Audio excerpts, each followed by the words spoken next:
দেখছেন একটা ছাগল আর একটা ছাগল ঘোরাঘুরি করছে।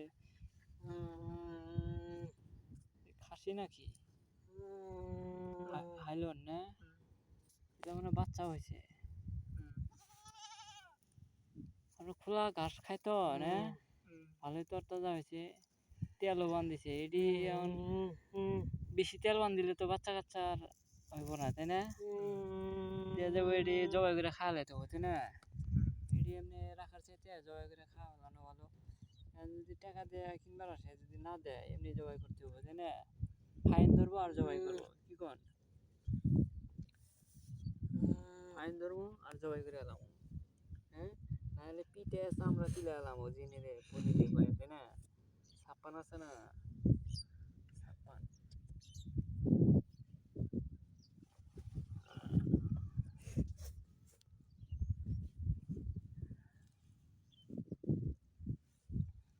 এত জমা থাকলে এমনি আশেপাশে নদী অঞ্চল এগুলোতে দেখা যায় যে ক্ষতির সম্ভাবনা থাকে বেশি। জমা হয় ছেড়ে দিতে হইব, ছেড়ে দিয়ে নদী অঞ্চল ওইভাবে রক্ষা করতে হইব। এত জমা ধরে রাখলে ঠেলাঠেলি করে করে আপনার মনে করেন যে বিভিন্ন ভাবে বিভিন্ন পর্যায়ে বিপদগ্রস্তের মধ্যে পড়ে, তাই না? হুমকি দামকি ছাড়ে, অহংকার দেখায় একজন। আমি ছেড়ে দিই, ফেসবুকে ছেড়ে দিই। আমার আইডি মোস্তফা। মোস্তফা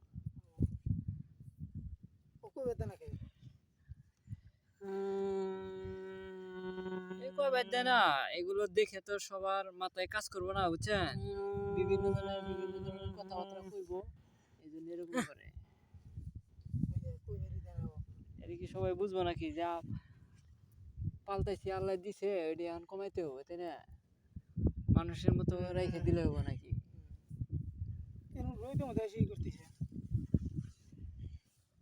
রোদ বৃষ্টি আছে নাকি এলাকার মধ্যে? আপনার শহরের মধ্যে নাকি?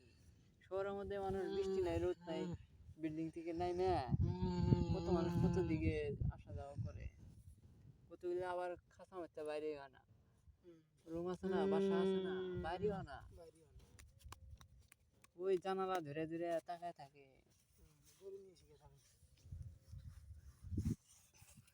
আপনাদের তো মনে কম না গরু ছাগল, না? এত কি করবেন কোন? নিজের দেহটা আমাদের দিয়েন, বুঝছেন? এই যে সকাল থেকে সারাদিন খাড়েন, এই পিছনে এত সময় ব্যয় করে নিজের দেহ নষ্ট করার দরকার আছে? আপনি আল্লাহ দিছে, আপনি খাইবেন, নিজে খাইবেন, আর একজনের খাইবেন, কমায় হালাইবেন। পালার জন্য যেটি আর হাত দরকার ওটি রাখবেন, দেখবেন যে নিজেও ভালো থাকবেন, জিনিসও পালতে পারবেন।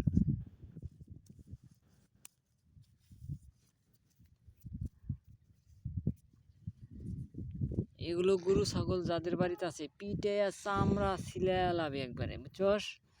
যাই তো গরু ছাগল পালবো, রাখবো, পিঠে চামড়া ছিলা লাভে তুলে লাভে একবারে।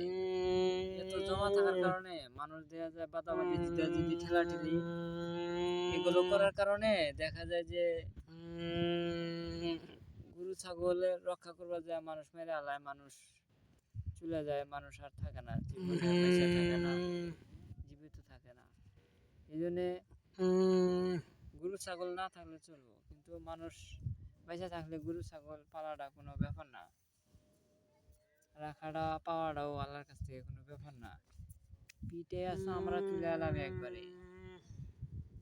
যার বাড়িতে এত সম্পদ দেখবি ওরে পিঠে চামড়া তুলে আলাবে। কত মানুষ রাস্তাঘাটে কত জায়গায় খিদায় অনাহারে কষ্ট করে অভাব অনটনের মধ্যে পড়ে থাকে, আর এগুলা এইভাবে ধরে রাখছে। ভুট্টা পাইলেও 40 মন বেশি একটা গরু কিনে এনে রেখে দিল।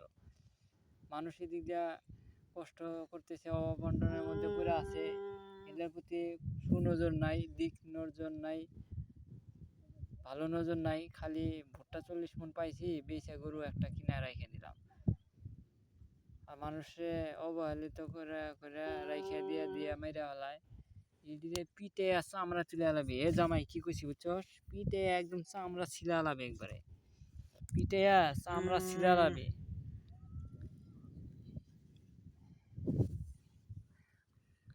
এগুলো নিজে খাইবো, অন্যরে খাওয়াইবো। অভাব অনটন মানুষদের প্রতি সুনজর রাখবো।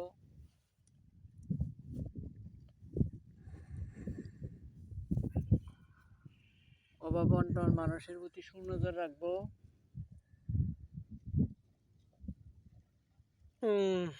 নিজে খাইবো।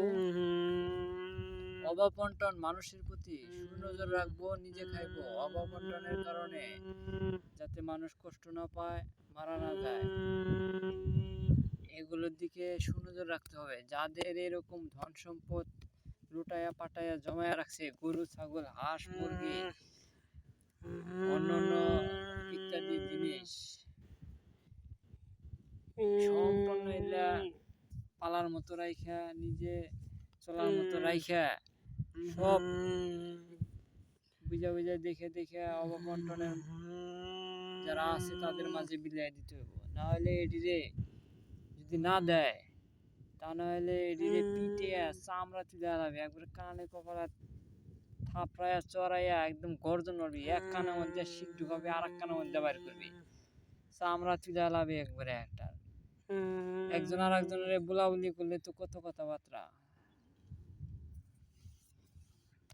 তুই আমার প্রথম সন্তান ছাপ্পান, পিটে চামড়া তুলে আলাবে একবারে। এমন গর্জন মারবি, হয় গরু জবাই করবি আজকে, না হলে তোর আজকে শেষ করে আলামু, না তোর গরু মেরে আলামু। দরকার হলে মরা গরু জবাই করে আমার আয়না খাওয়াইবি, অসুবিধা আছে? হয় তাজা গরু এক্ষণ জবাই করবি, আর তা না তোর গরু মেরে আলামু।